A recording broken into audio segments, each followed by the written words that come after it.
students, welcome back to your science class.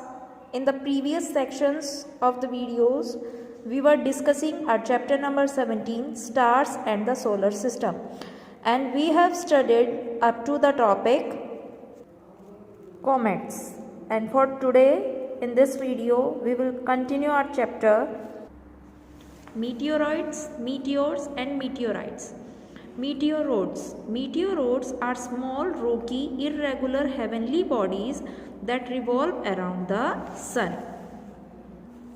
So, meteoroids are small, rocky, irregular heavenly bodies that revolve around the sun. Scientists believe that meteoroids were formed during the formation of the solar system. Means they believed that the meteoroids were formed during the formation of solar system. Meteors. When meteoroids come very close to a planet such as Earth, the Earth's gravitational pull them. As they enter the Earth's atmosphere, they get heated because of the friction of the air and start burning and emitting light. As these burning meteors fall towards the Earth's surface, you see them as bright streaks of light in the sky. Means meteors are burning meteors that we see as a bright streak of light that flashes for a moment across the sky. Meteors are also called shooting stars. They appear just for minute seconds in the sky. Though it is not really a star. Meteor is a shooting star, but it is not actually a star. A meteor is also called a shooting star because when you see from Earth, it looks like a streak of starlight shooting across the night sky. Means it is just a streak of starlight, but it is not actually a star. The meteors burn completely before they reach the surface of the Earth. Means meteors gets completely ended up when they reach the surface of the Earth. Now we have meteorites. Some large meteors fail to burn completely and strike the Earth's surface. Means these are those particles which are not completely burned. A meteor that does not burn completely on entering the Earth's surface and lands on the Earth's surface is known as meteorite. Meteorites can create a large crater and cause a lot of damage because they are heavenly bodies that fall on the Earth's surface with high density, with so much speed. The craters on the Earth's moon have resulted from meteorites hits. Meteorites help scientists in investigating the nature of matter in outer space. Means in the space where the planets revolve around this space, there are some heavenly bodies present which are known as meteorites, and this helps scientists in investigating the nature of matter in outer space. Now we have the differences between meteors and meteorites. Burning. The meteors burn completely before they reach the Earth's surface, and we have just studied a minute ago that meteorites do not burn completely on entering the Earth's atmosphere and lands on the Earth's surface. Now we have size. The size of heavenly body is very small as compared to the size of a meteorite. Means meteorites are very larger in size. And thus we have damage. They do not cause any damage. Meteors being small as compared to meteorites, so they do not cause any damage. But meteorites are heavenly bodies, so they can create large craters and cause a lot of damage on the Earth's surface. Now we have scientific studies. For meteors, it is not yet possible. And for meteorites, they help the scientists to know about the nature of the matter in outer space. Now we have the topic, the units of measuring in distance in the universe. The distances in the universe are very large.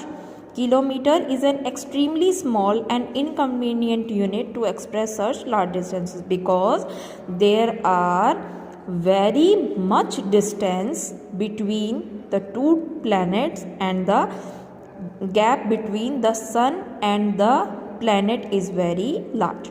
The extremely large distances between the various heavenly bodies like stars and planets are expressed in another unit called light year. Means light year is the distance which is present between the stars and the planet. 1 light year is the distance travelled by light in 1 year. This is equal to 9.46 into 10 raised to power 12 kilometers. We know that the speed of light is 3 lakh or 30,000 kilometers per second. 1 light is equal to 3 lakh into 365 into 24 into 60 into 60 kilometer. 1 light year is equal to 9.46 into 10 raised to power 12 kilometers. So light year is a unit of distance and not of time. Light year is a unit of distance. Now we have Alpha Centauri. The nearest star to the earth is Alpha Centauri. Alpha Centauri is 4.3 light years away from the earth. Let's find out the distance of Alpha Centauri star from the earth in kilometers. We know 1 light, we have just studied 1 light year is equal to 9.46 into 10 raised to power 12 kilometers. So 4.3 light years will be 4.3 into 9.46 into 10 raised to power 12 kilometer. So the calculated value is 40.68 into 10 raised to power 12 kilometers. Alpha Centauri star is 40.68 into 10 raised to power 12 kilometers away from the earth. Now we have the topic galaxies. The countless stars in the universe are not uniformly distributed in the space. They are found in huge clusters. Clusters means the broad system.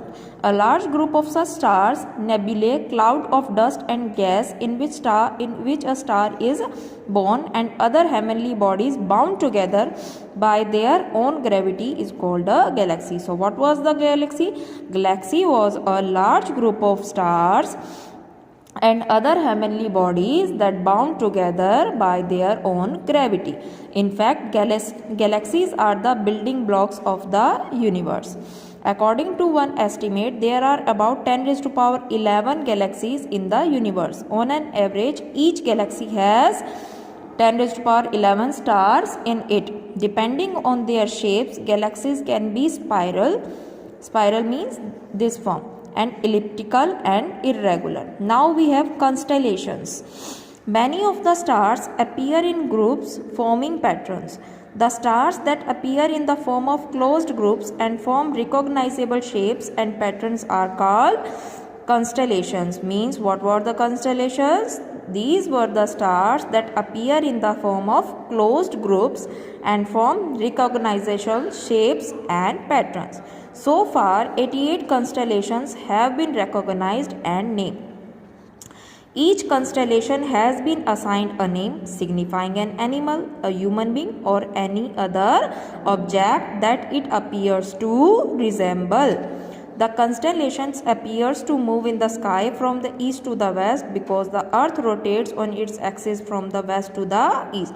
Means it is opposite to the axis of the earth. These constellations can be easily recognized in the night sky. Means in the darker region. A constellation does not have a small number of stars. It consists of a group of stars. Some of the stars are bright and can be seen by the naked eye, whereas other stars are dim and not easy to see. Means we cannot see them. All the stars in a constellation are not at the same distance from the earth. Means if one is having the smallest distance, the other will have the longest distance. They are just in the same line of the sight in the sky. Now there are some important constellations. First one is Ursa Major or Great Bear constellation. It is one of the most famous constellations that can be seen clearly in summer season. Means in the hotter region in the northern part of the sky at night. It is also known as Big Dipper because of the seven prominent stars in this constellation that forms the shape of a dipper. Dipper is a long-handled spoon used for drawing out water. There are 3 stars in the handle of the ladle, long handle and spoon, and 4 in its bow. Ursa Major is also called Great Bear because the 7 bright stars of Ursa Major, along with several other fainter stars, form a pattern resembling a bear. In figure number 17.27, you will be able to see. We will continue our rest of the topics in the next video. Till then, thank you.